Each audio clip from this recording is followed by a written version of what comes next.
லூக்கா செய்தி 14ஆம் அதிகாரத்திலே 11வது வசனம் வாசிங்கம்மா.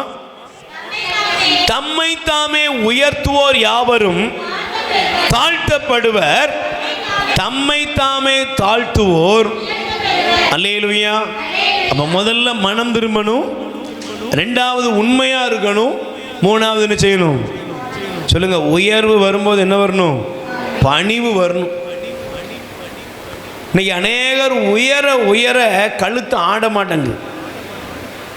Price the Lord. கொஞ்சம் பொருளாதாரம் வந்துட்டு கொஞ்சம் வீடு வாசல் கட்டிட்டாங்க அப்படின்னா சிலர் என்ன செய்வாங்க, திரும்பி கூட சொல்லுங்க, திரும்பி கூட பக்கத்தில் தான் நிற்கிறேன் ஏமா கழுத்து திரும்ப மாட்டேங்க. பிரைஸ் தி லார்ட் சொல்லுங்க. அல்லேலூயா. சிலருக்கு கொஞ்சம் மேன்மை, கொஞ்சம் உயர்வு, கொஞ்சம் படிப்பு. Price the Lord. ஒரு தாயார் சொன்னாங்க, என் மகனை நான் கஷ்டப்பட்டு மீன் கூடலாம் சம்மந்து படிக்க வச்சேன். நல்ல ஒரு கம்பெனியில் கப்பல்லாம் ஏறிட்டான், கை நிறைய சம்பாதிக்க ஆரம்பிச்சிட்டான். Praise the lord. அல்லேலூயா. நான் மீன் கூட எடுத்து சம்பாதிச்சு அவனை கப்பல் ஏற்றிருக்கேன். பஜாரில் நிற்கிறான். என் மகனை பார்த்து நான் பேரை சொல்லி என்ன செஞ்சேன், கூப்பிட்டேன். நம்ம ஊர் பழக்கம் ஏழான்னு கூப்பிடுவோம், அப்படிதானே? இல்லை அப்படின்னு கூப்பிட்டேன். திரும்பியே பார்க்கலையா? திரும்பியே பார்க்கல. பேரை சொல்லி கூப்பிட்டேன். பைக்கை ஸ்டார்ட் பண்ணிட்டு போயிட்டான்.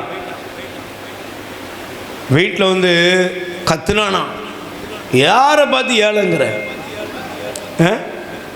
சொல்லுங்க. கேட்டது யாரு? அம்மாவா? கேட்டது யாரு? மகன் கேட்கான், யாரை பார்த்து ஏழைன்னு கூப்பிட்ட? 2 லட்ச ரூபா சம்பளம் வாங்குற பார்த்துக்கோ. அந்த அம்மா சொல்லுது, பெற்று வளர்த்து இவனுக்கு எல்லாம் செஞ்சது நான் தான். இப்போ என்ன பார்த்துன்னு சொல்கிறான், வேற சொல்லி ரோட்டில் நான் தான் உன் பிள்ளைன்னு நினைச்சக்கூடாது, சொல்லக்கூடாது. நீ யோசித்து பாருங்களேன். கொஞ்ச நாள் கழித்து அதே அம்மா இந்த நம்ம சென்டர்லேயே வந்து அழுதுட்டு சொல்லுது, என் மகனுக்காக ஜெபம் பண்ணுங்க. என்னாச்சு? கீழே விழுந்தான், ஆக்சிடெண்ட் ஆச்சு, எலும்பு முறிஞ்சு போச்சு, இப்போ கப்பலுக்கு போக முடியாமல் இருக்கிறான். இப்போ நான் தான் அவனுக்கு எல்லாம் அள்ளி போட்டுக்கிட்டு இருக்கேன். சொல்லுங்க. இப்போ வாயை திறந்தா எப்படி கூடுறான்? சொல்லுங்க. பக்கத்தில் ஒன்றும் பயம் தராது. என்ன உண்மை தான் நடக்கும். நீ கூப்பிடவா கூடாதுங்கிற மவனை அவனை கூப்பிட வைக்கிறது உங்கள் அப்பனுக்கு தெரியும். எவனை எங்கே வளைக்கணும், ஒடிக்கணும், நறுக்கணும் எல்லாம் ஆண்டவருக்கு தெரியும். உடைக்கிறவர் அவர் தான், ஒட்டு போடுறவரும் அதான். யோபு சொல்லுவார், காயப்படுத்துகிறவரும் நீரே, கட்டு போடுறவரும். இப்போ வாயை திறந்தா அம்மா, அந்த அம்மா சொல்லுது, கேட்கவே வேதனையாக இருக்கு. நான் வடித்த கண்ணீர் இப்படியே கொண்டு போய் விட்டுட்டேன். நான் அம்மா என்ன செய்யுது வந்து அழுதுகிட்டு நிக்கி. பைபிள் சொல்லுகிறது, நீ உயர்வடைய வேண்டும் என்றால் உனக்கு என்ன வேணும் சொல்லுமா?